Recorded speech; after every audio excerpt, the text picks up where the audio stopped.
Luzes, câmera, ação.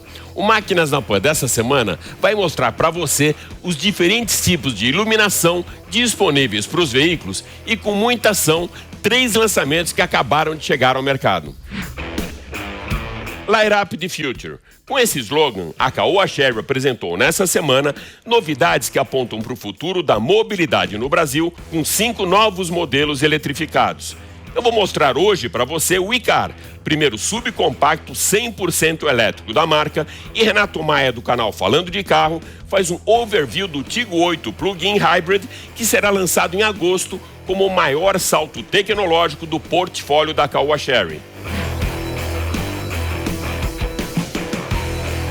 Quais os prós e contras de um veículo 100% elétrico? Lúcia Camargo Nunes, editora de conteúdo da Via Digital, faz um raio-x comportamental e tecnológico do mundo da eletrificação.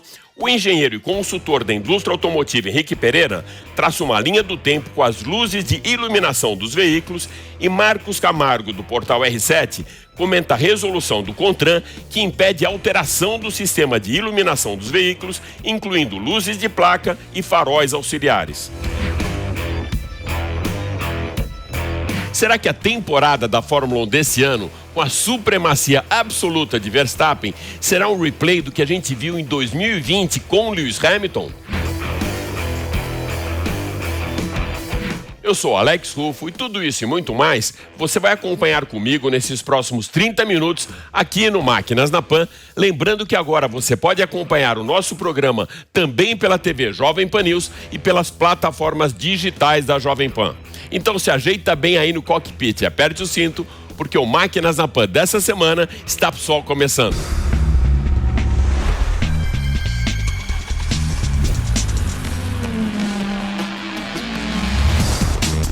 Máquinas na Pan. Para darmos a largada no Máquinas na Pan dessa semana, vamos colocar a Caoa Chery na tomada. Isso mesmo, o grupo apresentou nessa semana seus 5 novos modelos eletrificados dentro do projeto Light Up the Future.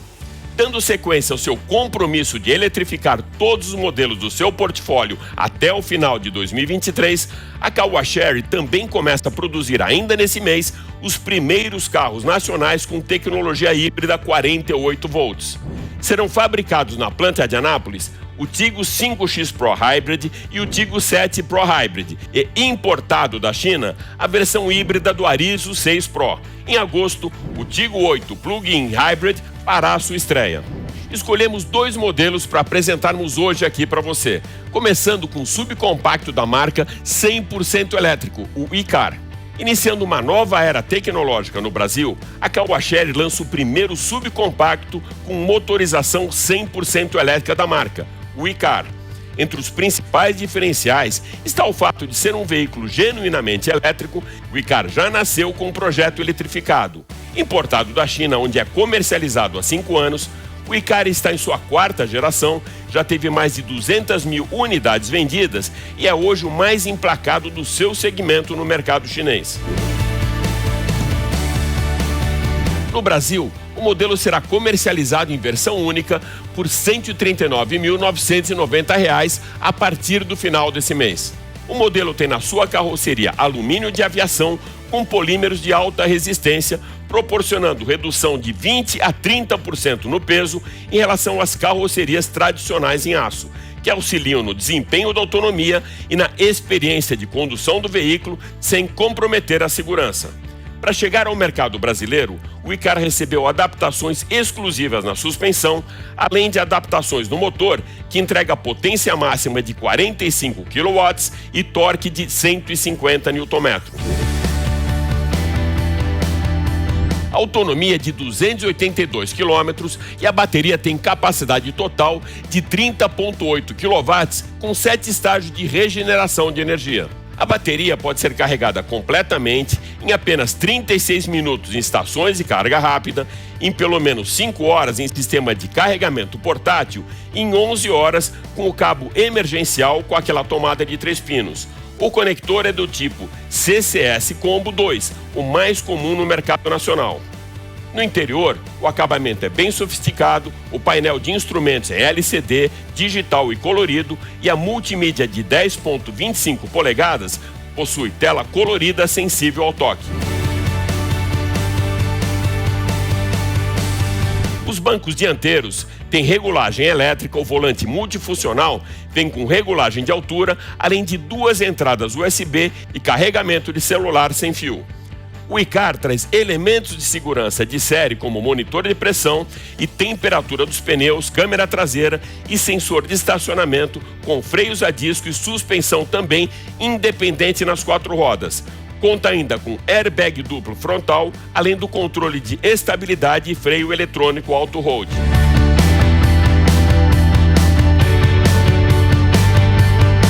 Para mostrar para você os principais detalhes do Tigo 8 Plug-in Hybrid, nós convidamos Renato Maia, do canal Falando de Carro, para fazer um overview 360 aqui no programa. Então vamos lá, pessoal, vamos explicar detalhes por detalhes deste modelo, porque, apesar de tudo, é um Tigo 8, mas passou por um novo facelift, é um carro diferente comparado à versão que a gente já tem aqui. Então, uma nova grade, né, nesse estilo diamante, com o símbolo da Caoa Chery aqui, câmera 360 graus na parte inferior e um novo conjunto óptico também bem bonito, agora com setas dinâmicas e um formato de DRL também bem interessante. Ele fica pulsando nesse momento de lanterna, mas depois, obviamente, ele fica com a face em DRL também. Outra coisa, esse detalhe cromado, né, muito característico de modelos mais premiums que a marca usa, sensor estacionamento dianteiro e aqui abaixo fica o controle do cruzeiro adaptativo, ACC e assistente de colisão. Agora o Caoa Chery Tigo 8 Pro conta com o sistema ADAS, que inclui tudo isso, inclusive assistente de frenagem e tudo que tem direito. Então, bem de frente com o carro, né, vocês conseguem entender essa cara bem mais robusta, né, uma cara mais quadrada, bem alta, que realmente chama bastante atenção neste modelo aqui, que conta também com farol alto automático, uma das novidades dessa versão. Eu vou aproveitar agora e mostrar um pouco da motorização para vocês deste modelo, que também é bastante inédito, né? O Caoa Chery Tigo 8 Pro Plug-in Hybrid usa um conjunto híbrido com praticamente 3 motores. É uma combustão 1.5, mais dois motores elétricos, que juntos somam 317 cavalos de potência, com cerca de 56 kg de torque máximo, e ele tem um câmbio automático de 11 velocidades, mas eles não informaram o 0 a 100, mas eles confirmaram que é abaixo de 7 segundos. Lembrando que é só tração dianteira, tá? Não existe tração integral no modelo, todo o conjunto é aqui na parte dianteira. Chegando aqui na parte lateral do carro, quero mostrar para vocês aqui o bocal do carregador. É um tipo 2 normal, das baterias de 19,3 kWh, que dá uma autonomia de 77 km. Já aqui na parte traseira, ele tem uma diferença comparada à versão normal que a gente tem aqui do Tigo 8, que tinha um detalhe que acompanhava aqui toda a lanterna do carro, agora elas estão independentes no conceito. Então, ó, mostrando aqui para vocês um pouquinho desse efeito, né, setas dinâmica, faz um visual com a assinatura das lanternas também bastante bonita. Então chama atenção esse novo Tigo 8 Pro Plug-in Hybrid. Aqui também segue com uma boa sofisticação, o mesmo estilo de acabamento, material macio, maçaneta prateada, os vidros elétricos são automáticos em todas as portas, com rebatimento aqui do retrovisor, banco com memória para motorista e passageiro, sendo com 3 memórias para o motorista, o que é um ponto muito interessante, com ajuste elétrico aqui do banco, incluindo o lombar.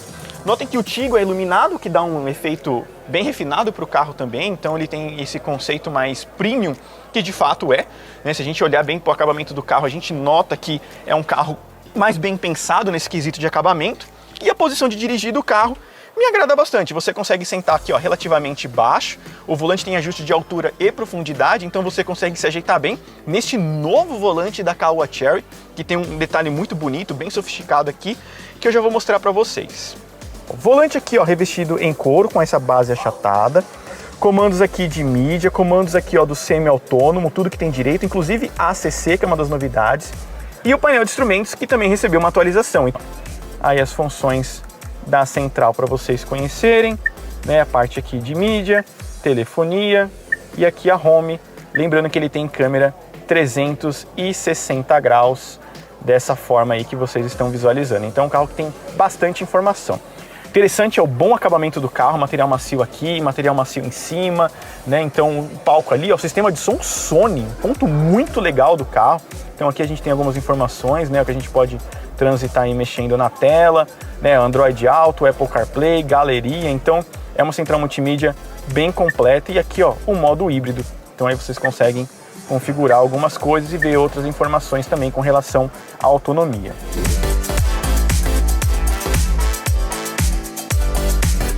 Vamos agora voltar no tempo, na velocidade da luz, para mostrar para você a evolução dos faróis e iluminação dos automóveis. O consultor da indústria automotiva Henrique Pereira traçou uma linha do tempo com um show de luzes e faróis que teve início no século XIX, com automóveis equipados com lamparinas, passou pela revolução das lâmpadas halógenas, xenon e LED até chegar nas atuais a laser. Acompanha comigo. Alex, você imagina que no início do século, as carruagens e os primeiros automóveis eram iluminados com essa intensidade, com uma lamparina? Inicialmente, realmente usava-se velas para iluminar o caminho. Mas com o tempo, elas se mostraram muito ineficientes, principalmente quando expostas a intempéries, chuvas. Então passou-se a usar o óleo, a parafina ou a querosene. Mas elas tinham a mesma ineficiência, iluminavam apenas 3 metros à frente do condutor. Depois de várias tentativas, optou-se pelo acetileno a gás. Era a mesma tecnologia que na época iluminavam as ruas. Ou iluminava-se o capacete dos mineiros. O acetileno era bom porque a chama não se apagava tão facilmente. Era resistente a intempéries. Tanto que o Ford T já trazia essa tecnologia nos faróis da dianteira. E na traseira ele utilizava o óleo como nas tecnologias mais antigas. Em 1905 foi a primeira vez que se aplicou uma lâmpada elétrica no mercado automotivo. Mas ela dependia do dínamo e bateria, que eram outros componentes que ainda estavam em desenvolvimento. Então trazia um pouco de variação à intensidade da luz. De qualquer forma, a luz era mais abrangente e também podia ser mais concentrada. Ela tinha uma eficiência dobrada com relação ao acetileno, ou seja, eu já tinha 18 metros de visualização. Só em 1924 inventaram a lâmpada de 2 filamentos. Uma para o farol alto e outro para o farol baixo, os 2 filamentos dentro de uma mesma lâmpada. Utilizavam-se defletores para que uma lâmpada não invadisse a área da outra, atrapalhando quem viesse no sentido oposto. Desde 1905 tentavam separar as luzes através de defletores, mas só nessa época se conseguiu uma solução técnica viável. Em 1934 nasce o conceito do farol selado. Ele é preenchido totalmente de gás e o filamento fica exposto, iluminando todo o farol de uma forma mais eficiente. Esses faróis eram conhecidos como Ciller Beams, ou aqui no Brasil, Silly Beam, que equipavam os Mavericks, Opala, entre tantos outros carros. Mas nessa época, o ofuscamento para os veículos que vinham na direção contrária era muito forte, e nasce então o conceito de direcionamento do facho de iluminação para a direita, deixando com que os carros que vinham na posição oposta não recebessem diretamente o fluxo de luz. Em 1960 nascem os faróis halógenos, com filamentos em tungstênio imersos em gás criptônio. Até hoje, embora tenham evoluído na forma, nos materiais, nos gases, eles equipam 90% da frota dos carros fabricados no Brasil. Quais são as desvantagens? A temperatura e a vida útil. Mas ele pode ser usado em diversos faróis, nos principais, baixo, alto, milha, neblina, enfim, é a lâmpada mais utilizada para iluminação frontal. Em 94, aparecem os faróis xenon, ou seja, faróis de descarga de gás. Ele não tem filamentos. A carga elétrica ela é feita através do gás diretamente, que se inflama e tem uma luminosidade superior. Ele tem um excelente fluxo luminoso. Virou a febre dos anos 90, mas é um farol complexo e um pouco caro. Em 2008 surge o LED automotivo.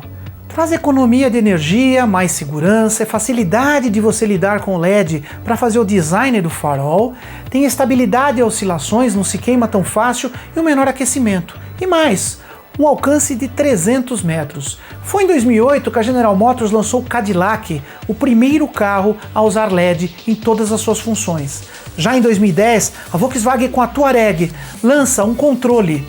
Através das câmeras de bordo, ela consegue enxergar o que vai à frente, acender e apagar os faróis de LED de forma que você não ofusque quem vem em sentido contrário. Já em 2013, a Audi lança o que se chama de Matrix Headline. Na verdade, só como exemplo, uma matriz de LED. Imaginem vários LEDs e ela consegue apagar fileiras, linhas de LED. Baseado nas imagens das câmeras internas do carro, ela vê objetos ou veículos vindo no sentido oposto e consegue aumentar, diminuir a intensidade para não ofuscar a visão do outro motorista. As montadoras encontraram também uma outra função para as lâmpadas de LED, que é o desenho, a assinatura em LED. Ou seja, carros agora são reconhecidos pelos seus faróis, pelo desenho que vem no farol, tanto na dianteira quanto na traseira. Você vê um carro indo e sabe qual é a marca só pelo desenho do farol, e o carro está no seu retrovisor, você também sabe que carro é aquele. Essa é a famosa assinatura digital dos carros. Em 2014 e 15 surge a última tendência da iluminação automotiva, que são os faróis a laser. Eles têm uma capacidade de alcance de 600 metros e são totalmente controláveis na sua distância ou no seu posicionamento. Hoje estão presentes em apenas 2 carros premiums, mas é uma tendência a ser seguida.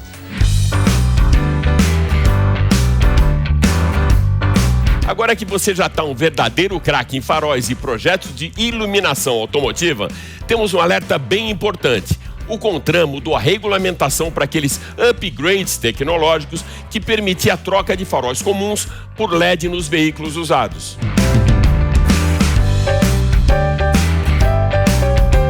Marcos Camargo, do portal de notícias R7, explica as modificações e o que a resolução 799/2020 pode impactar no setor automotivo. Afinal, está permitido ou proibido esse upgrade tecnológico nos faróis do seu automóvel?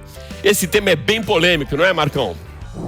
Exatamente, Alex. Essa é uma questão extremamente polêmica, a troca de faróis comuns por LED. Então eu dei uma pesquisada para a gente entender exatamente. Está proibido ou está permitido fazer a troca desse tipo de farol aqui halógeno comum, aquele amarelado, por LED? Está permitido ou está proibido? Então aqui nós temos um carro com farol halógeno, né? Aquele farol amarelado que a gente conhece, que é super comum nos carros de entrada, nos carros mais baratos aí do mercado brasileiro. E aqui do lado eu tenho um carro com faróis em LED, né? O LED também tem as suas qualidades bem conhecidas. Ele é uma luz muito mais clara, ele consome menos energia e ele dura muito mais tempo, então muita gente faz a troca. Nesse carro aqui, por exemplo, é original, mas muita gente faz a troca do farol halógeno para o farol em LED, que é esse aqui. E o processo de substituição, ele é muito simples. Na verdade, você chega aqui na lente, desmonta e você faz a troca. Existem muitos produtos no mercado de várias marcas. Ele é bem pequenininho aqui, ele tem um sistema eletrônico de controle e ele dura muito mais tempo e dá aquele efeito de luz branca ali que a gente está vendo, né? E a grande dúvida é saber se essa troca realmente está proibida ou está permitida. O cliente vem aqui na loja para fazer a troca de lâmpadas comum por LED. A gente orienta, né, que está sendo uma lei agora que está sendo proibida esse tipo de lâmpada, assim como película no para-brisa dianteiro. Então a gente deixa orientado, fica da responsabilidade do cliente colocar ou não. As vantagens que a gente percebe, né, visualmente da lâmpada de LED, o que é? A visibilidade é melhor, é mais nítida, né, no uso noturno, ela fica muito mais nítida. Então assim, há muita vantagem, né? E também sabemos que não tem tanto problema quanto quem vem no sentido contrário, né? Mas sempre estão inventando leis diferentes, então acabaram proibindo o uso do LED nos carros normais. Então, Alex, para poder descobrir essa informação, eu fui direto na fonte, falei com fontes do CONTRAN e do DENATRAN para tirar essa dúvida, saber se está proibido ou se está permitida fazer essa troca, essa substituição que é super comum no mercado.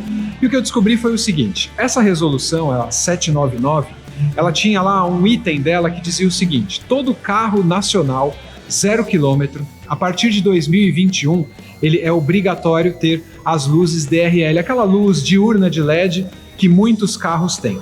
Só que essa resolução, no final do ano passado, eles tiraram esse item e acabaram adiando essa obrigatoriedade. Então, muita gente confundiu essa informação achando que, na verdade, o que eles tinham adiado era essa questão da troca, mas não tem nada a ver. O carro novo ele não é obrigado a ter LED ainda, aquele DRL. Então, na verdade, esse adiamento ele refere-se somente aos carros novos. O carro novo não é obrigado a ter luz DRL a partir de 2021, só em 2024. Mas os carros usados, os carros comuns que a gente tem, se ele vier com a luz do tipo halógeno, ele não pode ser substituído por LED. Isso vale não só para o farol, quanto para a lanterna, luzes de placa, todas as luzes externas, a pessoa não pode fazer nenhum tipo de substituição, e isso é sujeito a multa e até retenção do veículo, caso a pessoa tenha esse tipo de item instalado no carro. Agora, existe também uma questão que é referente à fiscalização, do tipo de luz. E eu também conversei com algumas autoridades de trânsito, e o que eu ouvi de bastante gente ligada à fiscalização dos carros é o seguinte: eles não têm a condição técnica de dizer se o carro realmente ele usa LED, ele usa xenon, ele tem um tipo ou outro tipo de luz, porque hoje em dia você tem carros, por exemplo, como o Onix, que as versões de entrada, elas têm lâmpada halógena, e as versões topo de linha, elas usam farol de LED. E aí, exatamente, a autoridade não tem condição de saber exatamente que tipo de farol é cada versão, realmente ficou um pouco confusa essa lei, mas é fato que a substituição de farol comum por farol de LED está proibida. Para você andar dentro da lei, e eu recomendo que você ande dentro da lei, é que você não faça a substituição, ande com uma lâmpada boa, que te dê uma boa visão. Se o carro for LED, já fica assim, se for xenon, fica assim, ou até farol matriz de LED, como a gente viu aí, É uma tecnologia nova, mas a gente tem que seguir exatamente o que o fabricante determina para aquele tipo de veículo. O tipo de iluminação não pode ser trocado e todo mundo tem que ficar atento a respeito disso.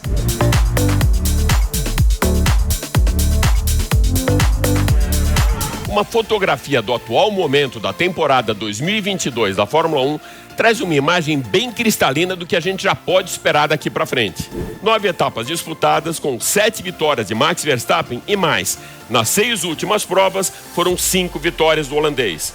A inconsistência do motor da Red Bull no início da temporada dava até a impressão de que a Ferrari poderia quebrar o longo jejum de conquistas na categoria. Lê do engano, bastaram 3 etapas para que Verstappen começasse uma impressionante recuperação na tabela. O piloto holandês saiu da Austrália 46 pontos atrás de Charles Leclerc, para depois de 6 etapas ocupar a liderança absoluta do campeonato com 49 pontos à frente do piloto da Ferrari.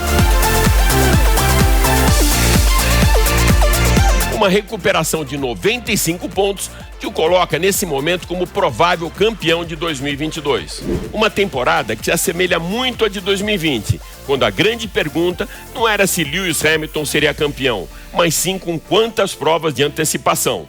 Há 2 anos o cenário favorável inglês repete agora melhor momento de Verstappen na Fórmula 1, que aponta o bico do seu carro para a conquista do bicampeonato. O que se viu no GP do Canadá, realizado na semana passada no circuito Gilles Villeneuve, lá em Montreal, foi uma Red Bull com um pacote imbatível. Um piloto amadurecido, com uma máquina perfeita para todos os tipos de pista e uma equipe que prima pela estratégia e que entrega para os seus pilotos, além de um carro excepcional, uma gestão impecável, capitaneada por Christian Horner.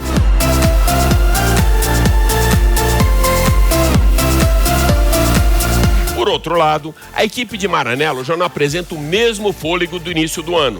Erra na estratégia, apresenta problemas mecânicos, principalmente na sua unidade de potência, e mesmo com uma velocidade maior em retas, não traciona o suficiente para entregar potência nas saídas de curva de baixa.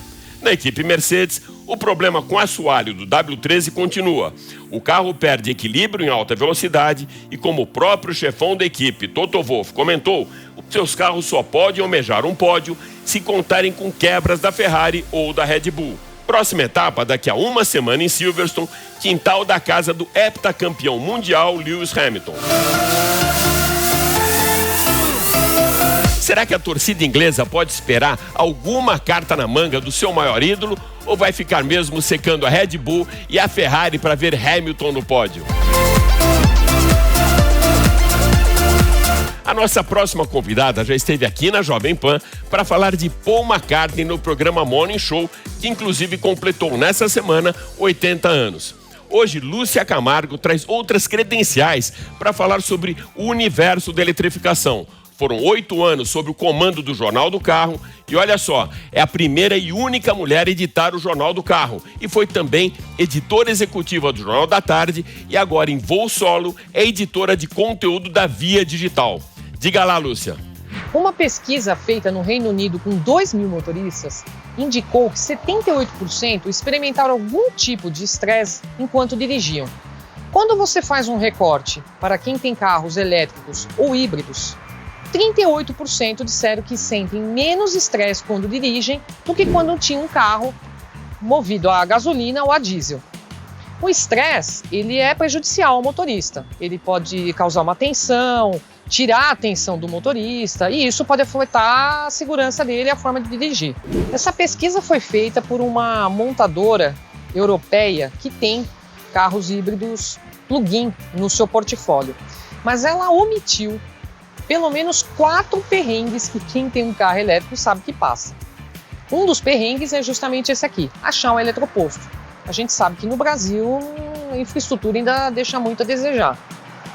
Outro perrengue que a pessoa pode passar, que é justamente na hora que ela chega aqui no eletroposto e tem um carro na frente, tem 2 carros na frente esperando para abastecer. Então você já imagina que ela vai ter que esperar bastante tempo para poder fazer a recarga. Qual é o outro problema que ela pode encontrar tendo um carro elétrico? É numa viagem. Esse eu acho que é uma das maiores preocupações, porque ela tem que calcular o tempo que aquele carro, a carga daquele carro, quanto que vai durar, se no caminho ela vai encontrar um eletroposto, onde ela possa abastecer o carro, ela possa colocar energia no carro, e claro, isso gera uma grande preocupação.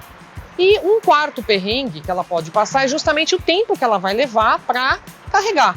Aqui, por exemplo, a gente está no supermercado Saint Marché, que tem esses carregadores, né, gratuitos ainda. Mas ela vai ter que provavelmente fazer uma compra, vai ter que esperar em algum lugar 40 minutos, 1 hora, dependendo do carro, a pessoa leva mais tempo para abastecer. Então, não é assim tão sem estresse ter carro elétrico. Essa questão da recarga é séria. Nos Estados Unidos já tem psicólogo tratando de pessoas com distúrbio chamado ansiedade de bateria. As pessoas ficam ansiosas com medo que a bateria vai acabar. Isso pode ser com celular, isso pode ser com carro, mas é um assunto que a gente vai tratar em uma outra oportunidade. O carro elétrico é o futuro. Em alguns países ele já é realidade. Aqui no Brasil a gente tem menos carros, mas no futuro todo mundo vai ter um carro elétrico. Sim, ele tem uma série de benefícios. Ele é silencioso, ele não polui, ele tem um monte de tecnologia e conectividade. Mas ele traz um certo estresse. A questão toda é que, para evitar esse estresse, as pessoas vão ter que se planejar melhor e mudar a forma como elas lidam com o carro. Então, antes de sair de casa, vai ter que saber quanto que tem de bateria, onde que ela vai abastecer, onde que ela vai fazer a recarga, o tempo que vai ser essa recarga. A partir do momento que ela muda essa forma de lidar com o carro, ela reduz o estresse. Mas a gente fica esperando por outras pesquisas que sejam mais imparciais em relação ao carro elétrico. Até a próxima!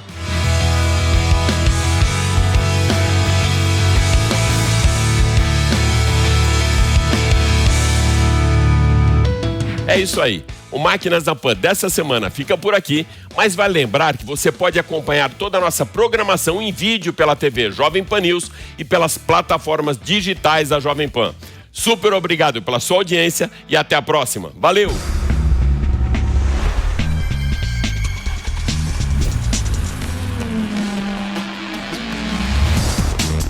Máquinas na Pan. Realização Jovem Pan News.